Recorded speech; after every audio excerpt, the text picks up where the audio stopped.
Welcome to another spontaneous evening tasting episode. Tonight we're gonna drink another indigenous Spanish grape variety, Prieto Picudo, a very Spanish name I would say, and I have a Rosé and I also have a red wine, so you guessed it right, it's a black or blue grape variety, actually very intense color, very small berries, very tight bunches. That's where actually probably the name of the grape is coming from. So Prieto is very, actually has two meaning, squeezed or compressed, or also dark skinned or dark haired. And what a coincidence, the dark blue berries of this variety grow in very tight bunches. And also picudo, so the second part means pointed, and probably references the very like kind of tapered shape of the bunches. And this variety is almost exclusively grown in Castilla y León, so kind of the northwestern part of Spain, and can only make very distinctive kind of light rosés. Actually, it was only made for rosé wines for a certain amount of time, but very elegant red wines are coming out of this grape variety. But let's dive into the rosé first. So I have a really fresh Rosé 2020 vintage, also tank sample from Tampesta, and this way I'm saying thank you. It's also 30.5% alcohol, so it's really like a Spanish Rosé with some fire in it. And also very aromatic, as is the Godeo from this winery. It's also kind of cranberry juice, it's what's coming to mind, a raspberry, kind of dried strawberry, kind of rose, brambles almost.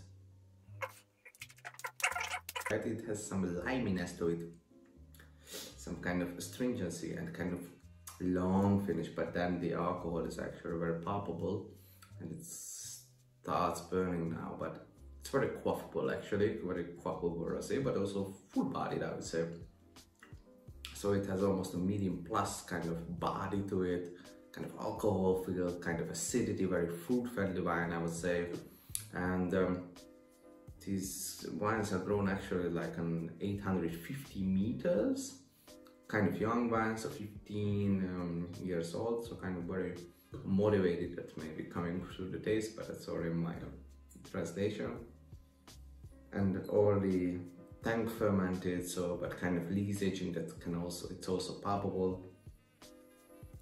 So already the color is very intensive. I think that's not your typical rosé on the terrace, but it can pair also with more serious dishes. Also, I would say with some poultry.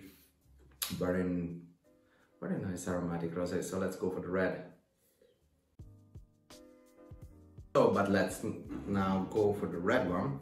As you can see, just for the appearance, you can see the intense color and the small berries of this. So it has quite a dark core, kind of reddish, like kind of brick kind of rim to it. So you can see it's not like a Sierra or something like this. It has some density to it.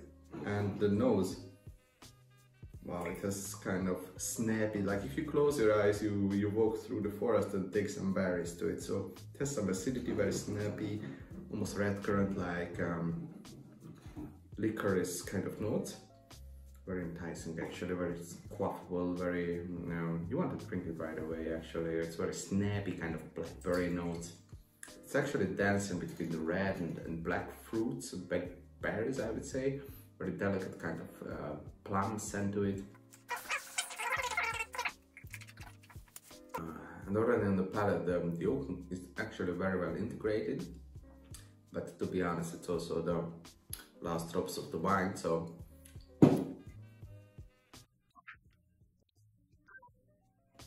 it has a staggeringly well-defined walnut characteristics, but it's not cooked or overcooked or not jammy. So I would say it's a very elegant kind of Spanish red wine, not what you may have expected, maybe from Priorat. And also in the finish has a dark mineral kind of grip to it. Less body than maybe expected, only from the color. I hope you learned something, and I really love this grape variety and these indigenous grape varieties. You should hunt for them as I do. as much as I can do. So thanks for drinking along this quarantine night, and salute.